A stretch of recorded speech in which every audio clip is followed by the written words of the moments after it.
الحمد لله الحمد لله الذي لا تراه العيون ولا تخالطه الظنون ولا يصفه الواصفون ولا تغيره الحوادث ولا يخشى الدوائر يعلم مثاقيل الجبال ومكائل البحار وعدد قطر الأمطار وعدد ورق الأشجار وعدد ما أظلم عليه الليل وأشرق عليه النهار ولا تؤاري منه سماء سماء ولا أرض أرضا ولا بحر ما في قاري ولا جبل ما في واري هو الأول والآخر وهو الظاهر والباطن وهو على كل شيء قدير والصلاة والسلام على حبيبنا وحبيب ربنا مصطفى مجتبى الذي أعطاه خلق آدم معرفة شيش شجاعة نوح خلة إبراهيم لسان إسماعيل رضا إسحاق فصاحة صالح حكمة لوط بشرى يعقوب جمال يوسف صبر أيوب طاعة يونس جهاد يوشع صوت داود حب دانيال وقار إلياس زهد عيسى قوة موسى هيبة سليمان وعلم الخضر صلى الله عليه وعلى آله وأصحابه وأتباعه صلاة وسلاما كثيرا كثيرا أما بعد فأعوذ بالله من الشيطان الرجيم بسم الله الرحمن الرحيم ومن أعرض عن ذكري فإن له معيشة ضنكا ونحشره يوم القيامة أعمى وقال رسول الله صلى الله عليه وسلم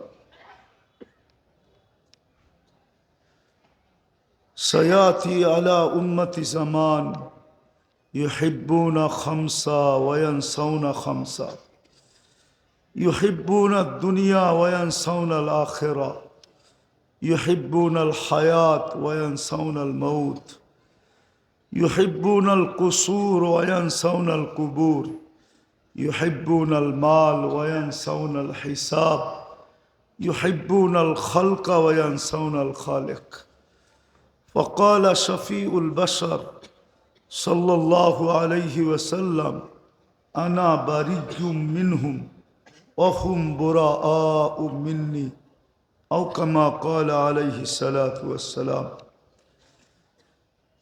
জামিউল উলুম মাদ্রাসা কর্তৃক আয়োজিত উক্ত ওয়াজ মাহফিলের সম্মানিত সভাপতি উপস্থিত উলামায়ে কেরাম এলাকার বিভিন্ন জায়গা থেকে আগত মুসলমান ভাইয়েরা যেই পর্যন্ত লাউড স্পিকারের আওয়াজ পৌঁছতেছে জানি না কান পাতার সুযোগ হবে কি হবে না যদি কান পাতার সুযোগ হয় তো পর্দার অন্তরালে মা ও বোনেরা কুরআন হাদিস থেকে যতটুকুই তেলাওয়াত করলাম আশা রাখি একই সামনে রেখে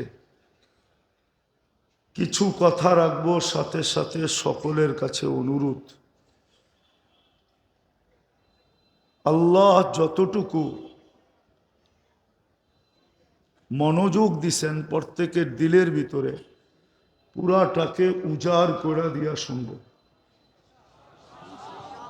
কেননা এটা আল্লাহর হুকুম ইদা কুরিয়াল কোরআন ফাস্তামিউ যখন কোরআন বা কোরআনী কথা শোনো তো মনোযোগকে বিলকুল উজাড় করে দিয়া শোনো দ্বিতীয় আল্লাহর একটা হুকুম আনসিতু যখন কোরআন বা কোরআনী কথা শোনো পরিবেশটাকে বিলকুল নিঝুম বানাও নড়াচড়া পর্যন্ত যেন না হয় সাহাবা নড়াচড়াও করতেন না এই জন্যই তো আল্লাহ মেডেল দিছেন, পুরস্কার দিছেন, সামি'না আতা'না। আজকে আমাদেরকেও আল্লাহ পুরস্কার দিবে যদি এই দুই গুণে গুণান্বিত হয়ে শুনতে পারি। পরিবেশ নির্জুম, যতটুকু মনোযোগ দিছেন আমার দিলের ভিতরে পুরাটাকে উজাড় করে দিয়া শোনা। প্রথম পুরস্কার হলো ইরজিউ মগফুরান লাক, যাও তোমাদের গুনাহ মাফ। আর কিছু লাগবে? দ্বিতীয়, বুদ্দিলা সাইয়্যাতিকুম হাসানাত, কোরআনে আছে লাআল্লাকুম তুরহামুন, আমি তুরহামুন দেখাইতেছি। দ্বিতীয় পুরস্কার দিবে গুনার জায়গা নেকি দ্বারা পরিপূর্ণ। তৃতীয় আর চেয়ে বড় একটা পুরস্কার আছে, সেটা হলো ইয়াযকুরুল্লাহ ফী মান ইনদা, আরশে আজিমে আল্লাহ আমাদেরকে নিয়ে আলোচনা করবেন। হয়তো জামিউল উলুমের ছাত্ররা, ওস্তাদরা মিরপুরের প্রথমই তো আসলাম, একমত নাও হইতে পারে, কিন্তু আল্লাহর সিস্টেম হলো যাকে নিয়ে আল্লাহ আলোচনা করবেন ওকে আর কোনোদিন শাস্তি দিবেন না। হ্যাঁ, বিদায়ী তিনটা বড় বড় পুরস্কার মিলবে ইনশাল্লাহ। এইভাবে শুনবো তো? কথা বলার ভঙ্গিও মনে করতে পারেন আর প্রশ্নও মনে করতে পারেন। যেই মানুষটা কুদরতি হাতে অস্তিত্ব নিল, আমরা কিন্তু কুদরতি হাতে অস্তিত্ব নেওয়া মানুষ, আল্লাহর কুদরতি হাতের তৈরি। কুদরতি সত্য তো না দ্বিমত? খালাকতুহু বিয়াদিয়া, মানুষ কুদরতি হাতের তৈরি। ওলামা বলবে এটা তো আদম আলাইহিস ইসলামকে বলছে, তাহলে কাহিনী মনে উঠলো, এই জন্য আগে বইলা দেখি। যখন প্রথম ঢাকা শহরে মার্সিডিজ বেঞ্চের এসি গাড়ি বাহির হয় ঢাকা টু চিটাগাং এসালামের, অনেকের মনে আছে মনে হয়, আমি বাসে যেতেছিলাম, ওই বাসেই। আমার পান খাওয়ার খুব স্বভাব, আমার সাথে আবার একাও থাকি না, লোক থাকে। আমরা 2-3 জন ছিলাম, পান খাইতেছিলাম। আমার সামনে 4-5 জন বসা ছিল। একজন খুব নাদুস নুদুস চেহারার, হ্যাঁ, ফর্সা, দাড়ি, পাগড়ি। সাউন্ড যাবে না, সাউন্ড যাবে না, এটা হলো লিপ টাচ। আমি বামে গেলে সাউন্ড টানবে না, ডাইনে গেলে সাউন্ড টানবে না, কানেরটা নিয়ে আসেন ভালো হবে। এটা চিনি আমি, এটা লিপ টাচ বলে। ওকে জিজ্ঞেস করেন, এটা ওয়াজের জন্য বানানো হয় না, এটা গানের জন্য বানানো হয়েছে। গানালারা ঠোঁটে লাগায়া লাগায়া গাইতে থাকে আর গড়তে থাকে।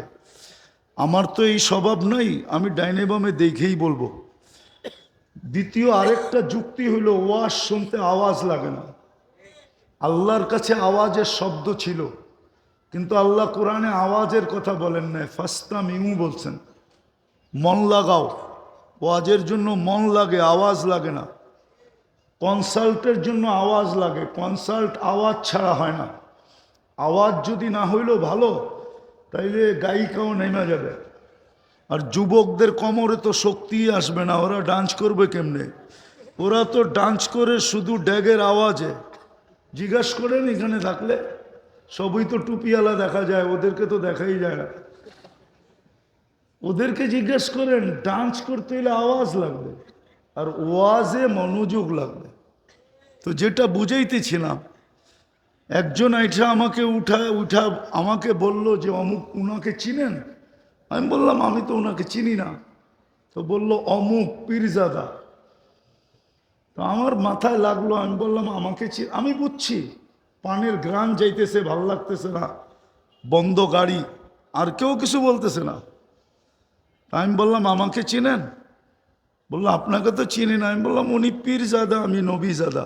বড়কে পুরো বাচ্চের লোক হাইসা দিল, কেননা আমি যে নবীজাদা এটা তো কোনো গুনাহ না, ঠিক না?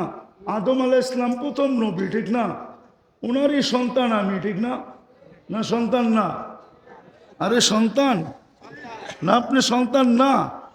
আপনি নিজেকে এত ছোট মনে করেন কেন? আচ্ছা ওইটা বাদ দিলাম, কোরআনই তো বলতেছে আবুকুম ইব্রাহিম, ইব্রাহিম আলাইহিস সালাম আমাদের বাবা, ঠিক না? তা আমি ওনার সন্তান তো, হ্যাঁ? তো নবীজাদা বললে অসুবিধা কি? তো বুঝাইতেছিলাম যেই মানুষটাকে কুদরতি হাতে অস্তিত্ব দিলেন, হুকুম দিয়ে দিলেন না, হুকুম দিয়ে তো সব তৈরি, দুই অক্ষরে সব তৈরি। যেই মানুষটাকে কুদরতি হাতে তৈরি দিলেন, অস্তিত্ব দিলেন। আমি একটা জিনিস দেখাইতে চাইতেছি, একটু মনোযোগ লাগবে, নাইলে বুঝে আসবে না, নাইলে জীবন এরকম এলোমেলোই চলবে। যেই মানুষটাকে কুদরতি হাতে অস্তিত্ব দিলেন, হুকুম দিয়া না, সব হুকুমের তৈরি, দুই অক্ষরে তৈরি। কোন কোন লিখতে দুই অক্ষর লাগে, কাফ আর নুন, আমরুহু বাইনাল কাফি ওয়ান নুন। যেই মানুষটাকে 10 মাস সময় নিয়ে অস্তিত্ব দিলেন, সব 6 দিনে তৈরি করলেন, এত সুন্দর অস্তিত্ব দিলেন। আল্লাহর শানে তো এটা বলা ঠিক না। মনে হয় আল্লাহই ভাবতে শুরু করলেন যে এত সুন্দর তো শ্রেষ্ঠত্বের মুকুট আর কার মাথায় দিব, তোর চেয়ে সুন্দর তো কাউকে দেখি না, বিদায় শ্রেষ্ঠত্বের মুকুটটাও তোর মাথায় দিলাম। এত সুন্দর অস্তিত্ব দিলে, কুদরতি হাতের না, হাতের জিনিস আর হুকুমের জিনিস এক হয় নাকি? তো আল্লাহ সৃষ্টির ভিতরে শ্রেষ্ঠত্বের মুকুটটা যার মাথায় দিলেন, আর এত সৌন্দর্য সুন্দর হইলে তা আল্লাহ বলে আর সৃষ্টির ভিতরে সৌন্দর্যের ঘোষণা কার নামে দিব? তোর নামেই দিলাম। মানুষ সৃষ্টির ভিতরে সবচেয়ে সুন্দর, মানুষের চেয়ে সুন্দর কোনো সৃষ্টি নাই। যদিও মানুষ বলে পরী বড় সুন্দর, কিন্তু যুক্তিতে আসে না। পরী যদি সুন্দরী হইতো, কেউ দেখছে আজ পর্যন্ত যে সুন্দরী? কি দেখছো তোমরা? হ্যাঁ? আচ্ছা আরেকটা যুক্তি, যদি সুন্দরী হইতো, এত সুন্দরী, তো কাইলা ছেঁড়ারে কেন ধরতো? কালোরে কেন ধরবে, ঠিক না? ও তো ওর চেয়ে সুন্দর যুবরাজকে ধরবে, ঠিক না? আছে না কিছু যুবরাজ আমরা মিডিয়ায় দেখি, ওদেরকে তো ধরে না, ধরছে কারে? গ্রামের কালো একটাকে। বোঝা গেল এত সুন্দরী নয়, কাইলাটাই সুন্দরী। কালোর চেয়ে সুন্দর কেউ নাই। গঠনের দিক দিয়ে যাকে আল্লাহ সৃষ্টির ভিতরে শ্রেষ্ঠত্ব দিলেন, হায় হায় হায় হায়। যেই মানুষটাকে আর মানুষটার হাতে আল্লাহ পুরা দুনিয়াটা উঠায় দিয়া দিলেন, ধ্যান দিয়া বসতে হবে কিন্তু, নাইলে আল্লাহ ঘোষণা কেন দিলেন হুয়াল্লাযী খালাকালাকুম মা ফিল আরদি জামিয়া। মানুষ শুধু দুনিয়া না, এর ভিতরে যা কিছু আছে সব তোর হাতে উঠায় দিয়া দিলাম। শুধু দুনিয়া তো দিলেন না, আখেরাতটাও যেই মানুষকে আল্লাহ দিয়া দিলেন। আমি কিতাবের নাম বলতেছি, আপনারা দেখে নিয়েন, হাবায়েক ফি আখবারিল মালায়েক। যদি এই কুতুবখানায় থাকে, আছে কিনা আমি জানি না, কিন্তু কিতাবের নাম হইল হাবায়েক ফি আখবারিল মালায়েক। ফেরেশতারা আল্লাহকে বলছিল ফাজা আল্লাহুমুদ দুনিয়া, এদেরকে দুনিয়া দিয়া দেন। আমাদেরকে বলছিল ওয়াজা আল্লানাল আখেরা, আল্লাহ আখেরাত আমাদেরকে দিয়া দেন। আল্লাহ প্রতি উত্তরে বলছিল উফাদ্দিলুকুম আলা মান খালাকতু বিয়াদিয়া, আমি তোমাদেরকে শ্রেষ্ঠত্ব দিব ওদের উপরে যাদেরকে আমি দস্তে কুদরত দিয়ে অস্তিত্ব দিছি। ওয়াকাদ খালাকতুকুম বিআমরি, তোমাদেরকে তো হুকুম দিয়ে অস্তিত্ব দিছি। হুকুমের জিনিসের, হাতের জিনিসের উপরে হুকুমের জিনিসকে শ্রেষ্ঠত্ব দেই তো দেই কি করা? তো বলছে সিদ্ধান্ত জাআলতু লাহুমুদ দুনিয়া ওয়াল আখিরা, আমরা মানুষকে দুনিয়াও দিলাম আখিরাতও দিলাম। ফেরেশতা বলতেছে আল্লাহ আমরা কি করব, আমাদের কাজ কি? আল্লাহ বলে আনতুম তাবউন লাহুম তাস্তাখদিমুনাহুম, তোমরা মানুষের অধীন সেবা করবে। সত্যি আমি শিক্ষিত মানুষকে জিজ্ঞাসা করতেছি, দুনিয়ার টেকনোলজির যুগ, আচ্ছা টেকনোলজির দিকে তাকায় দেখেন তো এই মানুষের শরীরটা চলে কি দিয়া? টেকনোলজি হিসেবে তো চলার কথা না। যদি টেকনোলজি দিয়েই চলতো, তাহলে এক একটা অঙ্গে চালানোর জন্য বিরাট বড় একটা প্রজেক্ট লাগতো, শত শত ওয়ার্কার লাগতো। চলে কি দিয়া? ওনাকে জিজ্ঞেস করি, চলে কি দিয়া? টেকনোলজির যুগ। টেকনোলজি বলে না, একদল লোক আছে বিজ্ঞান বিজ্ঞান বলতে বলতে থুতু বাইর করে ফেলে, টেকনোলজি বলতে বলতে গলা শুকায় ফেলে। এদেরকে জিজ্ঞেস করি, মানুষের দেহটা টেকনোলজি দিয়ে চলে কি করে? 2 চোখেই তো 26 কোটি ক্যামেরা। 4 বার টেস্টিং ছাড়া তো আল্লাহ ভিতরে ঢুকতে দেয় না। প্রথম নাক গ্রান টেস্ট করে, গ্রান যদি ঠিক না থাকে প্রথম টেস্টেই রিজেক্ট, গ্রান ঠিক না, সরা। দ্বিতীয় জিহ্বায় টেস্ট করে স্বাদ ঠিক আছে কিনা। জিহ্বা টাচ করতে দেরি, স্বাদ বলতে দেরি করে না। যদি স্বাদ এদিক থেকে ওদিক হয়ে যায় তো জিহ্বা বইলা দেয় স্বাদ ঠিক না, সরা। তৃতীয় চেকিং করে দাঁত, পাথর আছে নাকি কণা জাতীয় কিছু আছে কিনা। প্রথম কামড়টাই পাথরের উপরে পড়ে, কোরবান যাও আল্লাহর উপরে, বাহির করে দেয়। চতুর্থ চেকিং আবার জিহ্বা করে, পাথর তো সরাইলি দাঁত, দাঁত তো সরাইলো পাথর, ও জিহ্বা তুই কি সরাবি? তো দেখে কোনো আঁশ আর চুল জাতীয় আছে কিনা। না মিথ্যা? ও আপনি এখানে বসা। 4 বার চেকিং ছাড়া তো ঢুকতে দেয় না। বাবার বিষয়। কিন্তু আমি একটু গণাইতে চাইতেছি যাতে বুঝে আসে। আমার বুঝানোর উদ্দেশ্য হইল আজকে আমাদের দুরবস্থা কেন, মুসলমানের যে দুরবস্থা। আমি একটু ঘুরে ঘুরে আনতে চাইছিলাম আপনাদেরকে যে উম্মতে মুহাম্মদীর এই দুরবস্থা কেন। যে উম্মতকে আল্লাহ নিজের কুদরতি হাতে বাছাই করলেন, হুয়াজতাবাকুম, যে উম্মতের মাথায় আল্লাহ শ্রেষ্ঠত্বের মুকুট দিলেন, দ্বিতীয় মুকুট, কুনতুম খায়রা উম্মাহ, যে উম্মতকে আল্লাহ নিজের জন্য নির্বাচিত করলেন। আমরা কিন্তু আল্লাহর জন্য আগন্ত, আল্লাহর জন্য নির্বাচিত, আমরা কিন্তু আল্লাহর জন্য বাছাইকৃত। আমরা আসি নাই, আল্লাহ পাঠাইছেন আমাদেরকে। উখরিজাত বলছে তোমাদেরকে পাঠাইলাম। আল্লাহ কেন পাঠাইলেন? আমার জন্য পাঠাইলাম। আল্লাহ নিজের জন্য আমাদেরকে নির্বাচিত করছেন। আমি মিলাই দিব, কোরআন এটাই বলে সুহাদা আলান নাস, কিয়ামতের দিন আমি বিচার কার্য চালাবো, কিন্তু আমি সাক্ষী পাবো তো পাবো কাউকে। সাক্ষী হিসাবে কেউ আমার কাছে পছন্দনীয় না। ও উম্মতে মুহাম্মদী, তোমাদেরকে আমি পছন্দ করলাম, তোমরা কিয়ামতের দিন আমার পক্ষে তোমরা সাক্ষী দিবে। নাইলে বুখারীতে এই রেওয়ায়াত আসলো তো আসলো কেন? নূহ আলাইহিস সালাম জাতি যখন বলবে যে নূহ নামে আমরা কাউকে চিনি না, আমাদের কাছে কেউ আসে নাই, তা আল্লাহ বলবে নূহ সাক্ষী কোথায়? তো আমাদের কাছে এসে বলবে আপনার পাশেই তো দাঁড়ানো আছে, সাক্ষী তো আপনার পাশে দাঁড়ানো। ভালো মতে বোঝেন, আমরা ইনশাআল্লাহ কিয়ামতের দিন আল্লাহর পাশে স্টেজে দাঁড়াবো। সাক্ষী কোনোদিন আসামির সাথে দাঁড়ায় না। ওই যে অ্যাডভোকেট আছে, জিজ্ঞেস করে দেখেন, সাক্ষী কোনোদিন আসামির সাথে দাঁড়ায় না। দাঁড়ায় নাকি? সাক্ষী তো জজের সাথে দাঁড়ায়, ঠিক না? সাক্ষী আল্লাহর সাথে দাঁড়াবে, বলবে আপনার পাশেই তো দাঁড়ায় রয়েছে।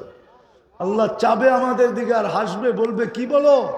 তো আমরা বলবো হ্যাঁ, নূহ আলাইহিস সালাম সত্য বলতেছে, জাতি মিথ্যা বলতেছে। বলবে প্রমাণ? বলে আমাদের কাছে প্রমাণ আছে। ওরা আবার রিট করবে, এরা তো আমাদের জমানায় ছিলই না, আমাদের পক্ষে বিরুদ্ধে সাক্ষী দেয় কি করে? এটাও মনে হয় বুখারীতে আছে। এরা তো আমাদের সময় ছিলই না, রিট করবে, ওরা আবার দাখিল করবে। আল্লাহ আসবে আর জিজ্ঞেস করবে সাক্ষী দাও, দলিল উঠায় দেখাবে, এটা কি? তা আল্লাহ বলবে আমার কালাম। বলছে হয়তো আমাদেরকে মানেন, নাইলে কালাম হিসাবে বাদ দিয়া দেন। তা আল্লাহ বলে আমার কালাম বাদ দেই তো দেই কি কইরা? বলে তাহলে আমাদেরটা মানেন। সূরা নূহ পড়া শোনায় দিবে।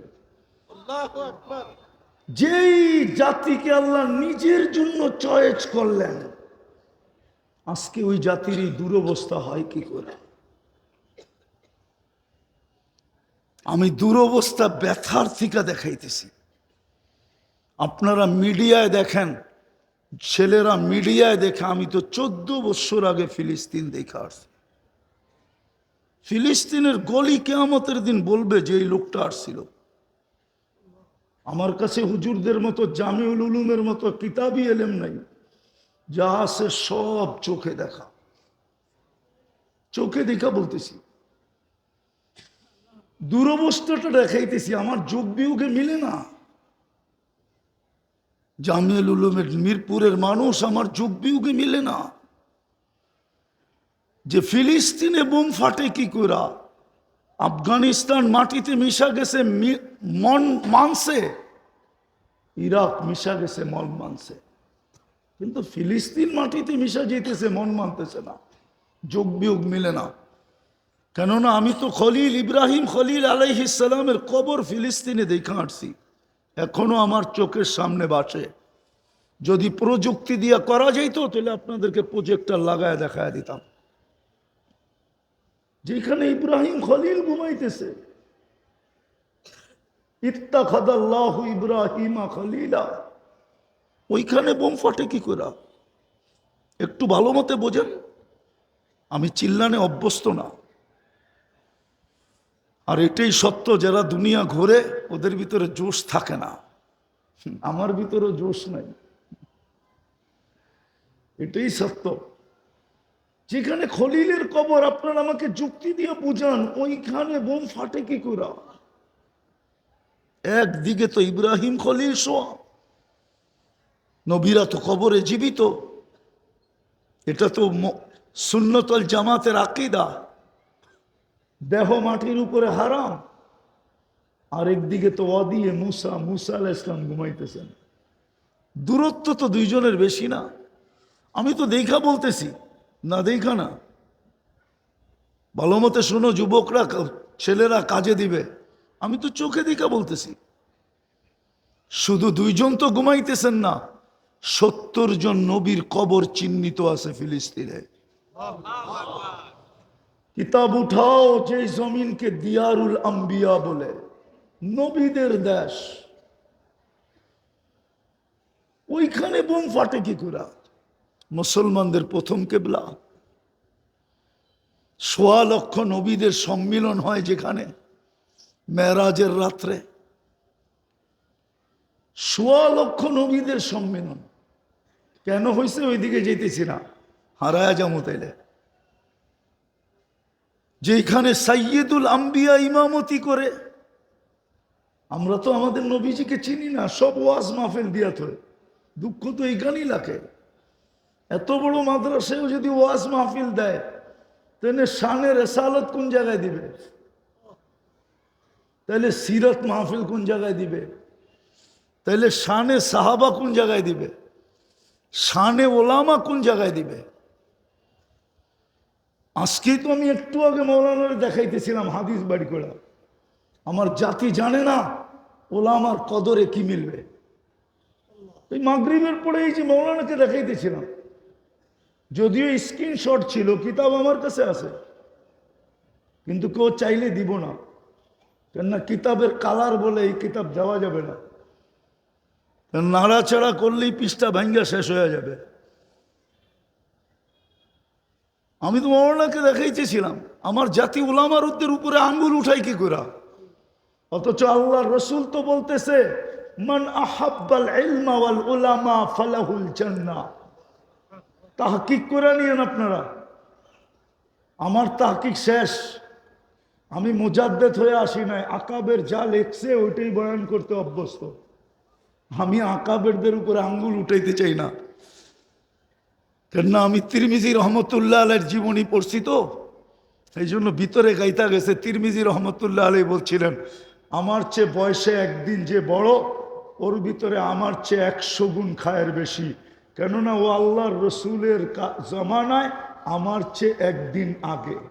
আর যে যত আল্লাহর রসুলের জমানার আগে হবে, ওর ভিতরে খায়ের তত বেশি। জয়ীফ আর কবিল হয়ে আপনারা চিল্লা চিল্লি করেন, আমার কাছে এটা নাই। আমি তো দেখবো লেখছে কে, ওর নাম নিয়ে মানুষ রহমতুল্লাহ আলাই বলে কি বলে না। আমি তো এখন চিন্তা করি, আমি যে আঙ্গুল উঠাবো সুফিয়ানে সৌরির উপরে, আরে কি বলে জালালউদ্দিন সুয়ুতির উপরে, জালালউদ্দিন সুয়ুতি বইলা তো ডেলি কুঠি মানুষ রহমতুল্লাহ আলাই পড়ে। আমি যেদিন মেরা যাব আমার নাম নিয়ে তো কেউ রহমতুল্লাহ আলাই পড়বে না, বলবে আলা বালা মরছে ভালা মর গিয়া মরদুদ, না পড়ো সালাম না পড়ো দুরুদ। হইতেও তো পারে। তো যেটা বুঝাইতেছিলাম, জাতি কি করে ওলামাদের উপর আঙ্গুল উঠায়, অথচ আল্লাহ রসুল তো বলে মান আহাব্বাল ইলমা ওয়াল উলামা, যে আলেম এলেম আর ওলামাকে ভালোবাসবে ফালাহুল জান্নাহ, আমি নবী তার জন্য গ্যারান্টি দিতেছি জান্নাতের। কিন্তু জাতি তো উম্মতের উপরে আঙ্গুল উঠায়, ওলামাদের উপরে আঙ্গুল উঠায়, এটাই আমাদের স্বভাব হয়ে গেছে। তো যেটা বলতেছিলাম, আমার যোগ বিয়োগ মিলে না যে ফিলিস্তিনের এই বোম ফাটে কি করে। আপনাদের মিলে কিনা জানি না, যে এইখানে ইব্রাহিম খলিল, আমার যোগ বিয়োগ মিলে না। এই উম্মতের এই দুরবস্থা হবে কেন? যে উম্মতকে আল্লাহ নিজে বলতেছে উলাইকা লাহুমুল আনতুমুল আলাউনা, তোমাদেরকে নিচে যাইতে কখনো দিব না। উলাইকা লাহুমুল আমান, নিরাপত্তার চাদর দিয়ে তোমাদেরকে ঢাকা রাখবো। লাহুম রিজকুন কারীম, তোমাদেরকে পাখির মতো আমি পালবো।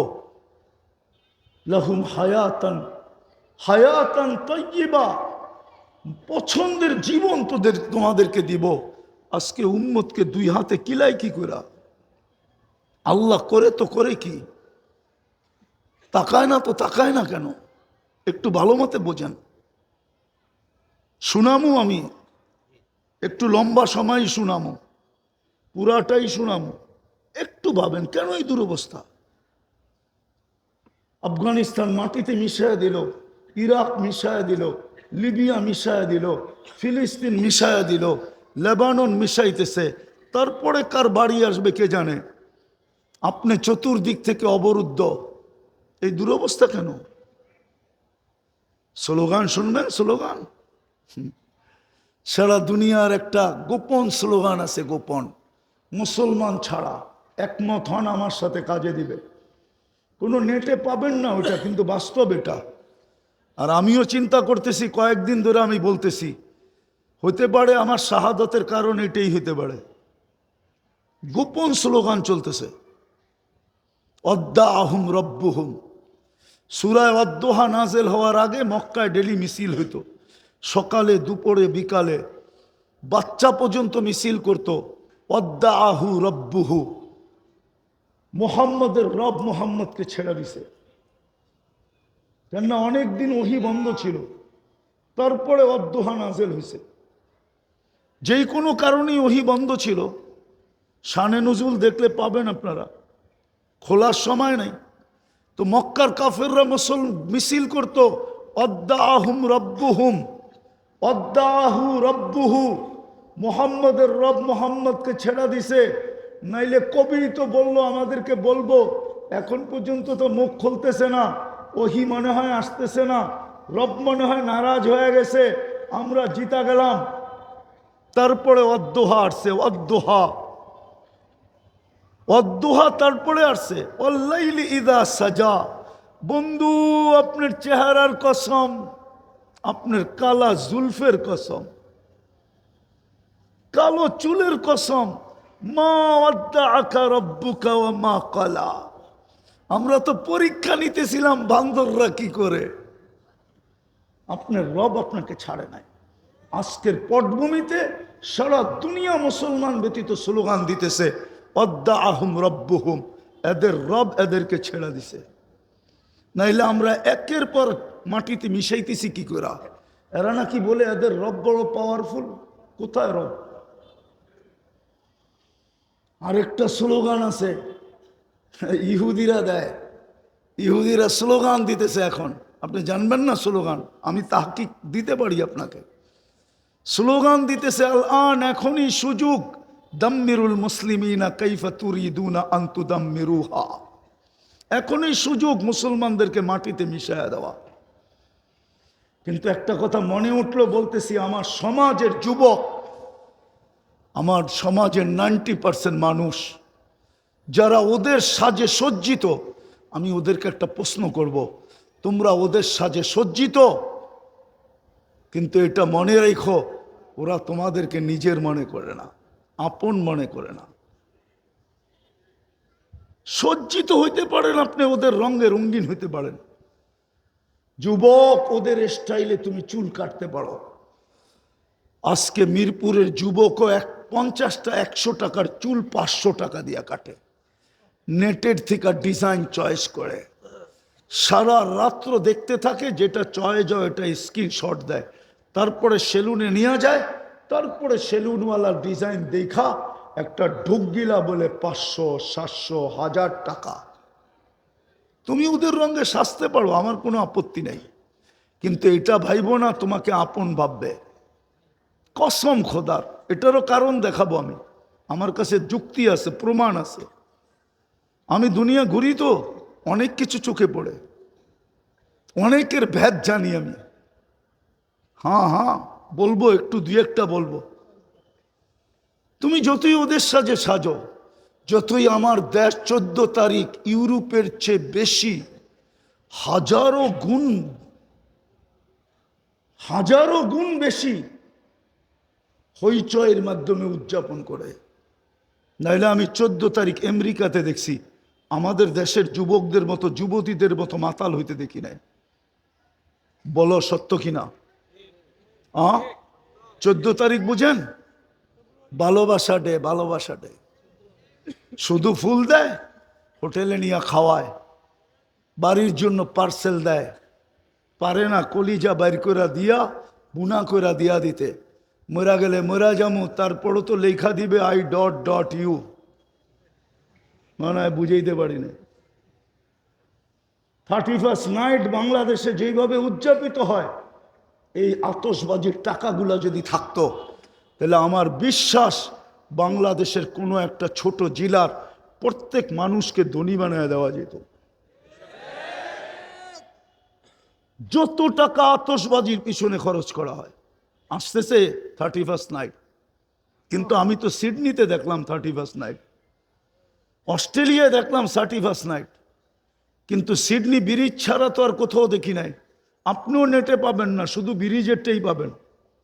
চ্যালেঞ্জ আপনার সাথে, এখন যে আপনি সার্চ দেন, শুধু ব্রিজেরটা পাবেন, আর কোনো জায়গাটা পাবেন না, অথচ চতুর্দিক দিয়ে সমুদ্র।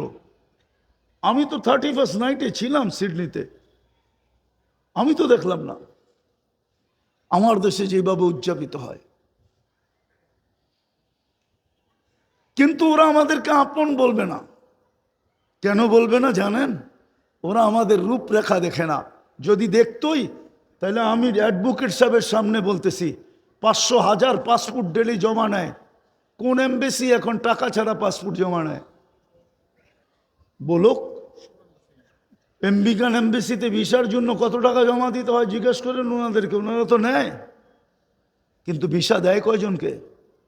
আমি তো 120টা 103টা এমবেসি দেখলাম, 103টা দেশ ঘুরছি, বিদায় 103টা এমবেসি দেখছি। আমি তো আপনাদের স্বাধীনতাও দেখি নাই। আমি তো 18ই জুলাই চলে গেছি ইংল্যান্ড। 5 তারিখে রাত্রে আমার ফ্লাইট ছিল ইংল্যান্ড থেকে কানাডা। টরন্টোতে নামার পরে আমি যখন দেখছি ওরা অতি মাত্রায় উৎসাহিত, আমি জিজ্ঞেস করছি এত খুশি কেন? আপনি তো আকাশে ছিলেন, দেশ তো স্বাধীন হয়ে গেছে। আসছি তো আমি আগস্টের 18 তারিখে, আবার চলে গেছি, আসছি সেপ্টেম্বরের 23 তারিখে। ভিসা তো দেয় না, পাসপোর্ট তো ফেরত দিয়ে দেয়। দুরবস্থা কেন? আমি সব জায়গায় চলে আসছি, আর লম্বা করবো না। আমাদের বাবা উচিত, নাইলে কিন্তু আমরা বাঁচতে পারবো না। সত্য এটাই, আল্লাহ বড় নারাজ, আল্লাহ বড়, আল্লাহ বড়। কয়েকজন হুজুরের দিকে দেখা সিস্টেম চেঞ্জ হবে না, এটা কিন্তু উম্মত। টঙ্গীর ইস্তেমা দেখা সিস্টেম চেঞ্জ হবে না, এটা কিন্তু উম্মত।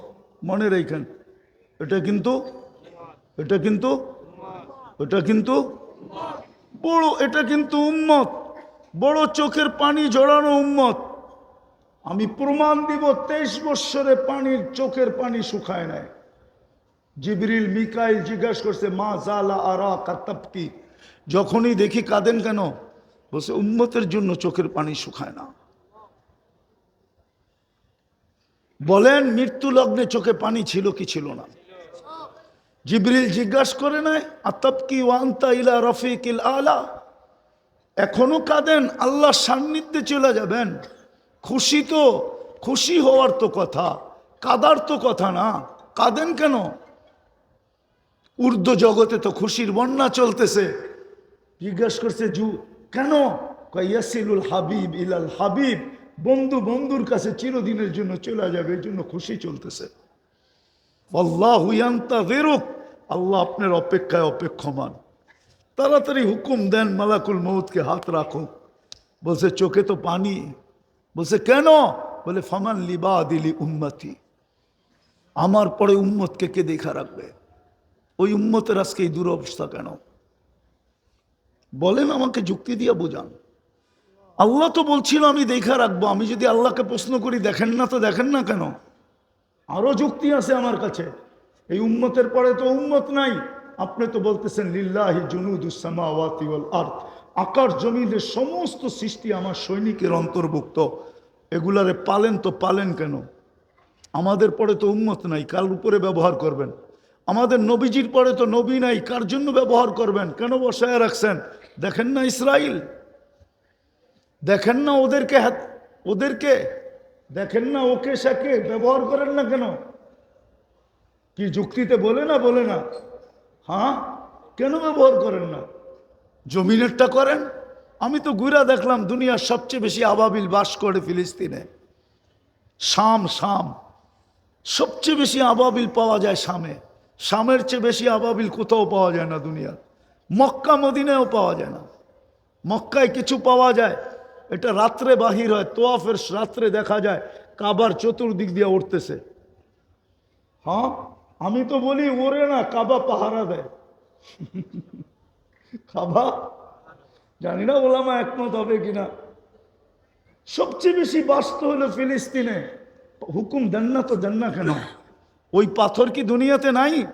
যেটা মারতে দেরি, হাতি পাউডার হইতে দেরি হয় না, ওই পাথর কি দুনিয়াতে নাই? আল্লাহর ভান্ডারে নাই? অথচ আল্লাহ তো বলে আমার খাজিনা এত বড়। লাউ জামাউ আলাকুম আখিরাকুম জিন্নাকুম ওয়া ইনসাকুম ওয়া হাইয়াকুম ওয়া মাইয়িতাকুম ওয়া যাকারাকুম ওয়া উনসাকুম ওয়া ইয়াবিসাকুম ওয়া রুতাবাকুম ফি সাঈদিন ওয়াহিদিন ফাসআলু কুল্লা ওয়াহিদাতিন মিনহুম মাসআলা ফাআতু কুল্লা ওয়াহিদাতিন মিনহুম মাসআলা মা নাকাসা মিন খাজাইনি শাই কামা ইয়ানকুসুল বাহরু ইদা উদখিলাল মিখয়ালু ফি। তোমাদের সমগ্র সৃষ্টি যদি ময়দানে জমা হও, আমি শর্ট করতেছি, আর আশা অনুযায়ী আমার কাছে চাও, আমি সবার আশা যদি পুরা করি, আমার ভান্ডারে এতটুকু কমবে না যতটুকু সমুদ্রে সুই ঢুকাইয়া বাহির করে নিয়ে আসলে মাথায় পানি লেগা কমবে। আমার ভান্ডারে এতটুকু কমবে না। তা আপনার ভান্ডারে কি ওই পাথর কম হয়ে গেল? আউট হয়ে গেল? হুকুম দেন না কেন? ভাবেন কেন এই দুরবস্থা? কেন আল্লাহ তাকায় না? আল্লাহর রসুল তো এখনো কবরে কাঁদতেছে। আমি তো 16ই অক্টোবর ছিলাম, আগস্টে ছিলাম মদিনা মুনাব্বারায়। আমি যখনই যাই আমার মন চায় হায় যদি একটু অনুমতি দিত, তাহলে কবরে কান লাগায় শুনতাম কি বলে। আমি তো পুরা টিম নিয়ে আসতে পারবো এখানে, যারা স্বপ্নে দেখছেন, পুরা জামাত এক স্বপ্ন দেখছেন। আল্লাহ রসুল কাঁদতেছে, জিজ্ঞাসা করছে কাঁদেন কেন? বলছে বাংলাদেশের সরল সহজ উম্মতের জন্য কাঁদি, সাদা সিধা উম্মতের জন্য কাঁদি। বলছে আমার বাংলাদেশের উম্মতের ইমান ছিনায় নিয়ে যাইতেছে।